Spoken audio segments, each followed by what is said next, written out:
Hello. So, this is my entry into the Great Guitar Build-Off 2021. Holding it up. It is a 6-string mahogany through neck. I'm particularly pleased with this actually. This is the headstock. Got a little bit of carving on it. 0 fret. And this is just a piece of brass with 2 threaded inserts in it to hold the string tension down. Angled on the back of the headstock. The neck is all mahogany, except for a couple of mistake pieces which have been filled in with London plain from the fretboard. On the back, London plain covers for the electronics pickup and pickup. And then the jack input is on the back if I turn it sideways. You see, try and get some symmetry in there. The wings are all tulip wood, or I think it's poplar, maybe. 2 lipstick pickups, tunematic bridge, and also a trapeze tailpiece. There's no volume dial, we've got a tone and a blend, so I can go from neck to neck and bridge to just bridge, just with an oil finish. See, all one piece of wood.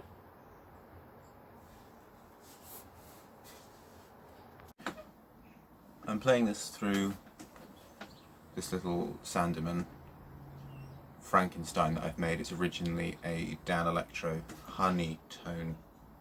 Yes, honey tone.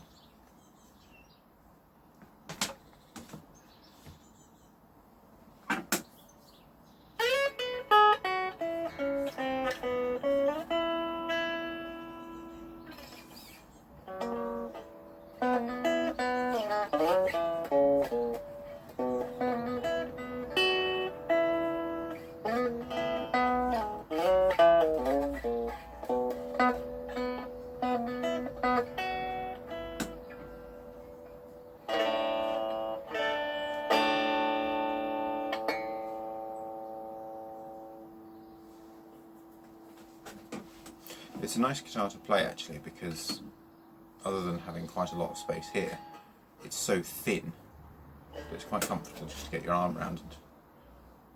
And luckily, one of my favourite features is I've actually used what are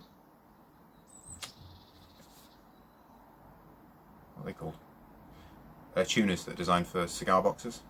So they're about 3/5 of the size of a normal tuner, so that the headstock can be that much smaller, so that I haven't got a huge block of mahogany on the end, so the weight is pretty centred down here. So with it resting on your leg, it's really quite comfortable. The neck profile is something I'm not hugely happy with.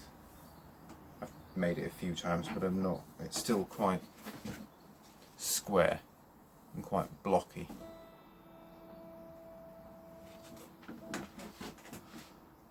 Also, if we're going into problems, the lipstick pickups, I don't think I'll ever try and rear mount those into a piece of wood again, because there's not really any way to do that properly. I think, unless you're using actual Dan Electro ones, these are retrofits that are supposed to go into a Telecaster scratch plate. But I'm very happy with this trapeze bridge. I love this sort of, I think it gives you a lot more sustain, and the tunematic have managed to put in the right place, which is always nice. That, and I've never done recessed knobs before, which is, obviously you can't really see that from there, but they are quite nice. So yeah, there are a couple of mistakes with it, a couple of things I'm not happy with, but as the first time I've made a neck through, first time I've installed tunematic, first time I've installed these kind of pickups. Actually, realistically, the first time I've made a full guitar, short of from a kit and just attaching a body to a neck. So I'm very pleased with it, and I can't go over how nice that carving is. So all the texturing on the back that's in there. Don't know how well you can see that. That's all done with a nail, and you can see the mahogany is actually the same mahogany that makes up the truss rod cover, but it turns out the brush that I applied all of the guitar oil onto with this was the same brush that wasn't quite clean from having the shielding paint on it, so it has turned the front of the head quite dark as opposed to, say, the back of the head, which was a happy accident because I don't hate it. I really like that, actually. Let me take the tuner off. It's a lot simpler than the original design I had planned, but also I think one that I actually could execute. And I really enjoy a 0 fret.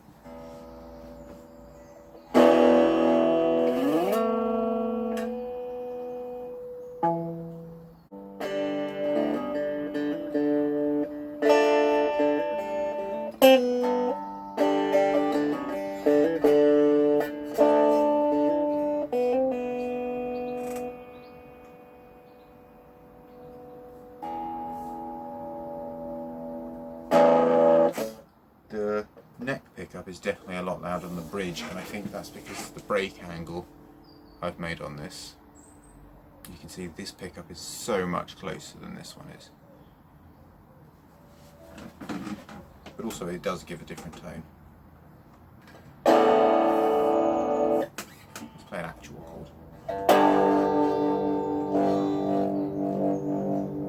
So that's neck.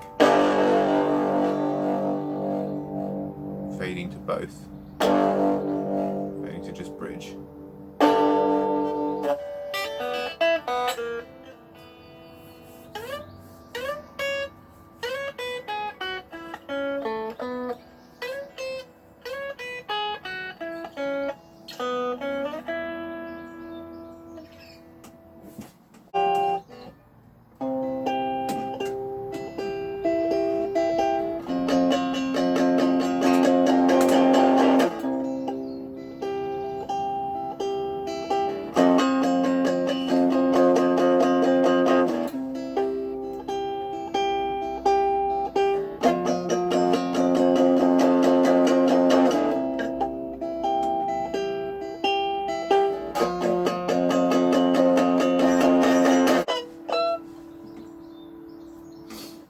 Oh, the main feature, well, it's not a feature, it's laziness.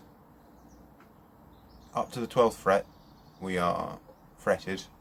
This is all fretless from here up.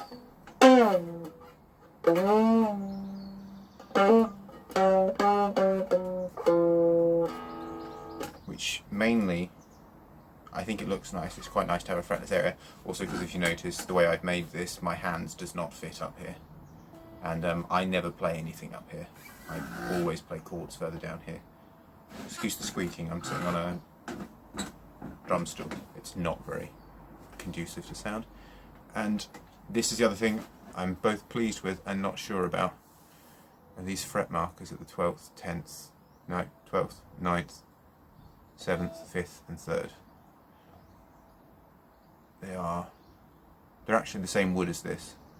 They're still the lacewood or London plane, but in a veneer form, which I've inlaid into there.